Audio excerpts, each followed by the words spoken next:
Hey everyone, welcome back to Smart English Podcast, the podcast where you learn real English for real conversations. I'm James. And I'm Emma. We're so happy you're here. Let me ask you something. Imagine you're meeting someone for the first time. Everything is going great. You're smiling, you're talking, and then they ask, "So, what do you like to do in your free time?" Suddenly, your mind goes completely blank. You know your hobbies, but you don't know how to talk about them naturally in English. Has that ever happened to you? Oh, definitely. So many times. I knew exactly what I wanted to say, but all I could think of was, my hobby is reading. Then, silence. I had no idea how to continue the conversation. You're not alone. That's one of the most common problems English learners face. They know the vocabulary, but they don't know how to keep the conversation going. And here's the good news. Talking about your hobbies is actually much easier than you think. You don't need difficult words. You don't need perfect grammar. And you definitely don't need to memorize long answers. You just need a few natural expressions and the confidence to use them. You'll learn how to make polite requests, how to express your dreams and goals, how to sound more confident, and how to make your English conversations feel more natural. I love this topic because people ask about hobbies everywhere, at school, at work, when meeting new friends, during job interviews, and even in English-speaking exams. That's right. And by the end of this lesson, you won't just know how to answer. What's your hobby? You'll know how to turn that simple question into a fun and interesting conversation. I'm excited. Let's get started. All right, let's start with the most common question you'll hear. What do you like to do in your free time? Sounds simple, right? But here's where many English learners get stuck. They answer, "My hobby is football," or "My hobby is reading." Are those answers wrong? Not at all.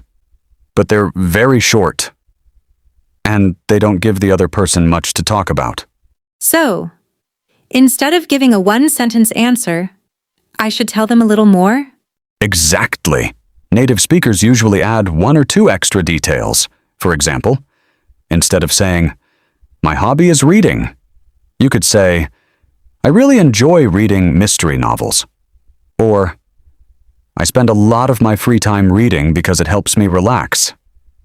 Or, "Reading is one of my favorite ways to unwind after a busy day." See the difference? Now your answer sounds more natural, more interesting, and much easier to continue. So, Emma, what do you like to do in your free time? I really enjoy cooking. I usually try a new recipe every weekend. It's fun, and it helps me relax after a busy week. What about you? I'm really into photography. I love taking pictures of nature whenever I travel. It's a great way to capture special memories. That sounds interesting. What's your favorite place to take photos? Definitely parks and mountains. The scenery is always beautiful. That conversation felt so natural. We didn't just name our hobbies. We talked about them. Exactly. That's what keeps a conversation alive. People don't just want to know what you enjoy, they also want to know why you enjoy it. Instead of always saying, "I like," try using these natural expressions. I'm really into photography.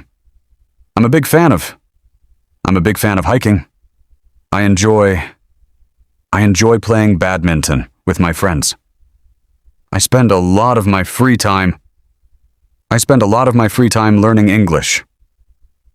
These expressions sound more natural, more confident, and they're used by native speakers every day.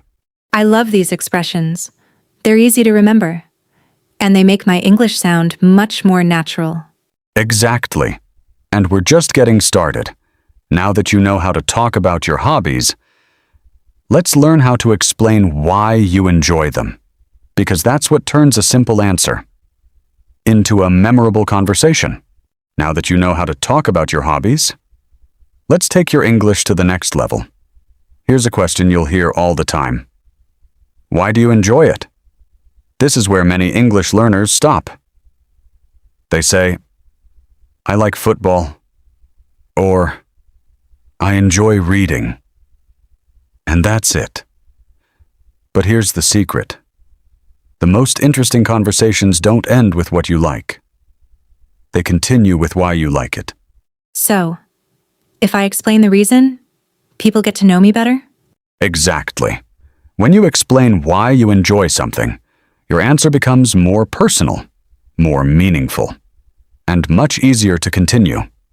For example, instead of saying, I like reading, try saying, I enjoy reading because it helps me relax after a busy day. Or, reading allows me to learn new ideas and improve my vocabulary. Or, it's one of my favorite ways to spend my free time. Can you hear the difference? Now your answer tells a story, not just a fact. Emma, you mentioned that you enjoy cooking. Why do you like it so much? Because it helps me relax after a long day. I also enjoy trying new recipes and seeing my family enjoy the food I make. What about you? Why do you enjoy photography? Because it allows me to capture beautiful moments. Whenever I travel, I always take my camera with me. Every photo reminds me of a special memory. That's what I love most about it. I love that. Your answer tells me something about your personality, not just your hobby. Exactly. And that's what makes conversations memorable. People connect with stories, feelings, and reasons. Not just short answers. Whenever someone asks about your hobby, try adding one of these simple reasons. Because it helps me relax. It keeps me active and healthy. I learn something new every time. It's a great way to spend my free time. I get to meet new people. It makes me feel happy. These expressions work with almost any hobby, and they make your English sound much more natural. Emma, why do you enjoy playing badminton? Because it keeps me active, and I always have fun playing with my friends. Great. Now, why do you enjoy traveling? Because I love exploring new places, meeting different people, and learning about new cultures. Excellent. Those answers sound confident, natural, and they're exactly the kind of answers native speakers give. I really like this lesson. Now I know that explaining why is just as important as saying what. That's right. And now, let's move on to our final technique. Because great conversations aren't just about talking about yourself. They're also about asking other people about their hobbies and keeping the conversation going naturally. So far, you've learned how to talk about your hobbies and how to explain why you enjoy them. But here's the secret to becoming a great conversationalist. Don't just talk about yourself. Be curious about the other person. That makes sense. If I keep talking only about myself, the conversation will probably end very quickly. Exactly. The best conversations feel like a game of catch. One person shares, the other person asks a question. Then they switch. That's how conversations flow naturally. And the easiest way to do that is by asking follow-up questions. Instead of asking only, "What's your hobby?" Try asking, "What do you enjoy doing in your free time?" Or, "How did you get into that hobby?" Or, "What do you enjoy most about it?" Or, "How often do you do it?" These questions encourage people to share more. And that's how real conversations begin. James, what do you enjoy doing in your free time? I'm really into hiking. Whenever I have a free weekend, I like exploring new trails and spending time in nature. That sounds amazing. How did you get into hiking?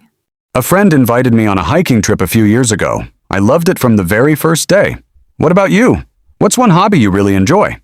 I enjoy painting. It helps me relax. And I love being creative.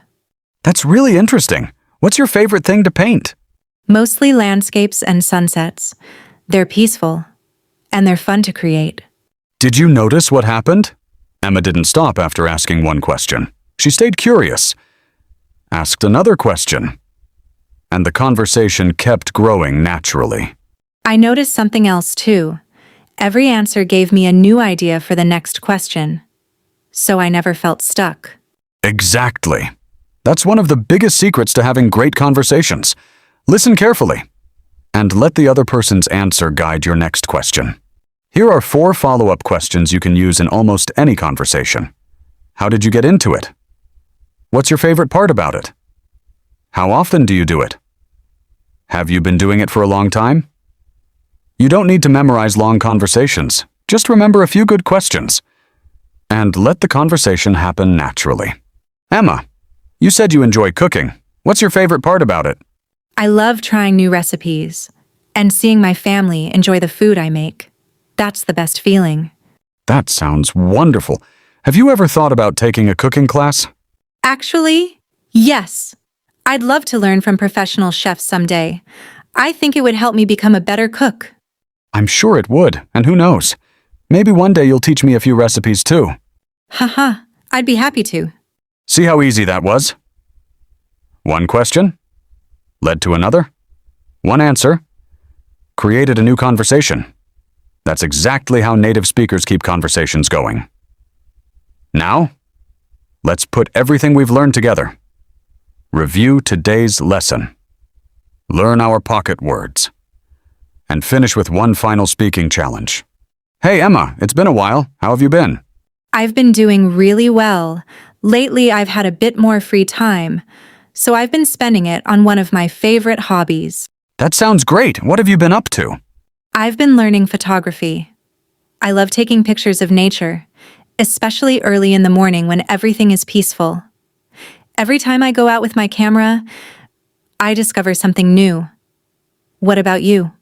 I've been really into cycling lately. I usually go for a ride before work. It helps me stay active, clear my mind, and start the day with lots of energy. I like that. What made you start cycling? A friend invited me on a weekend ride a few months ago. I enjoyed it so much that it quickly became part of my routine. What's your favorite thing about photography? I love capturing moments that people might normally miss. Every photo tells a different story, and every picture reminds me of a special memory. That's a beautiful way to describe it. Maybe one day you can teach me photography, and I'll take you on one of my cycling trips. Deal. That sounds like a perfect exchange. Before we finish, let's quickly review today's lesson. When someone asks about your hobbies, don't stop after one short sentence.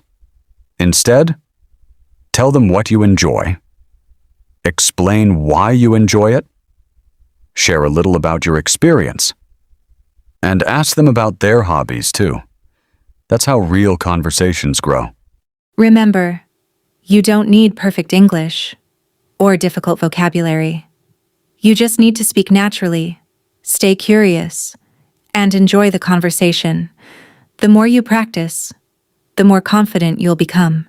Let's finish with today's pocket words. Passionate, having a strong interest in something. Example: she's passionate about photography. Creative, good at making new ideas or creating things. Example: cooking is a creative hobby. Relaxing, helping you feel calm and less stressed. Example: reading is a relaxing way to end the day. Routine, something you do regularly. Example: cycling has become part of my daily routine. Inspire, to make someone feel excited to do something. Example: her artwork inspires me to be more creative. Now it's your turn. Tell us about your favorite hobby in the comments. Try to answer these 3 questions. What is your hobby? Why do you enjoy it? How often do you do it? Challenge yourself to write at least 3 complete sentences. We'll be reading your comments. And we can't wait to hear about your hobbies. If you enjoyed today's lesson, please give this video a thumbs up, subscribe to Smart English Podcast, and turn on the notification bell so you never miss a new English lesson. Every episode brings you one step closer to speaking English naturally, confidently, and comfortably. Thank you so much for spending your time with us today. Keep practicing, keep speaking, and never be afraid to share your story, because every great conversation starts with one simple sentence. We'll see you in the next episode of Smart English Podcast. Until then, take care, have fun with your English, and keep learning every single day. Thanks for listening. Keep learning, keep speaking, and enjoy the journey. See you next time. Bye, everyone.